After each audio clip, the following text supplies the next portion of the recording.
Rocked by the Bad Boy Bear. Written by Cynthia Mendoza. Narrated by Addison.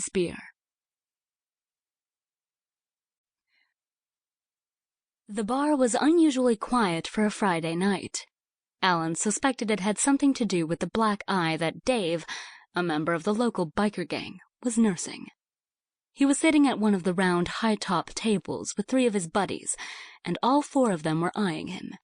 He knew they wouldn't bother him. If there had been any uncertainty about the truth of his reputation before, it was gone now. He'd seen Dave the night before with his girlfriend, a tall, gorgeous, busty girl with curves for days. She didn't look like the type of girl he usually saw bikers dating.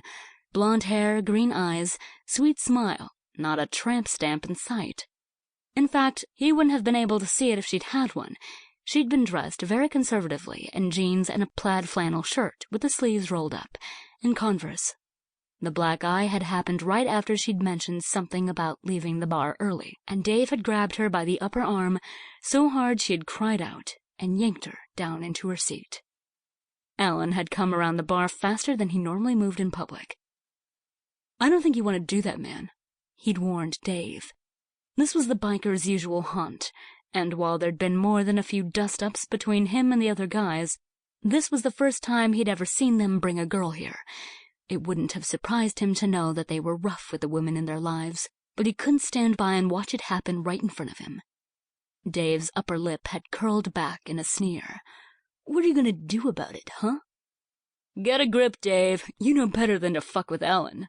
A grizzled older man with a long white beard and a scar on one cheek was the owner of that comment, shouted from a seat at the bar. "Why, because he's got tattoos and muscles the size of my head?" Dave was clearly quite drunk. He flexed one bicep. It bulged a little, but nothing compared to Alan's arms. A pirate skull tattoo, faded and a little crooked around the edges, stretched with it. "No, because he's knocked out bigger men than you.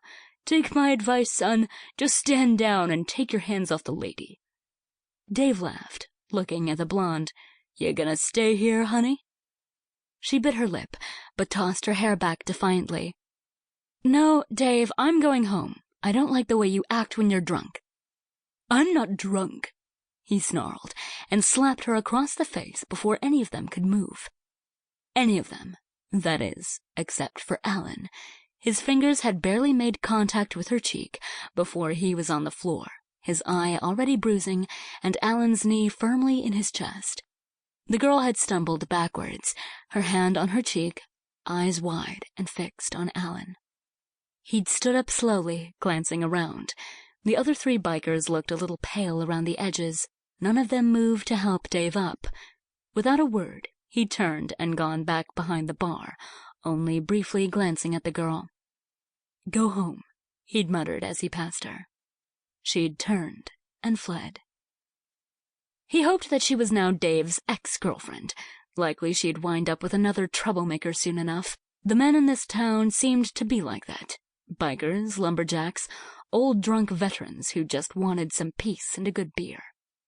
There were very few women here, too. A few who worked at the local diner, the wives of the lumberjacks and sawmill workers, and a handful who stripped at the club on the edge of the town.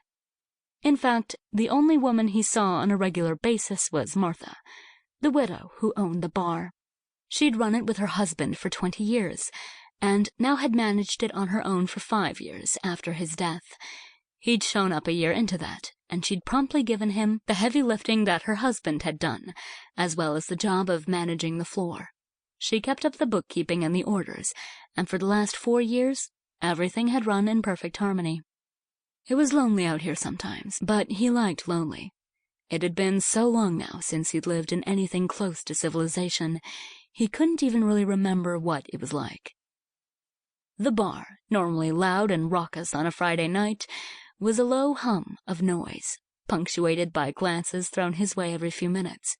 He knew that word of him knocking Dave out would have spread quickly, but he had a suspicion that it wasn't just the punch that was causing the whispers.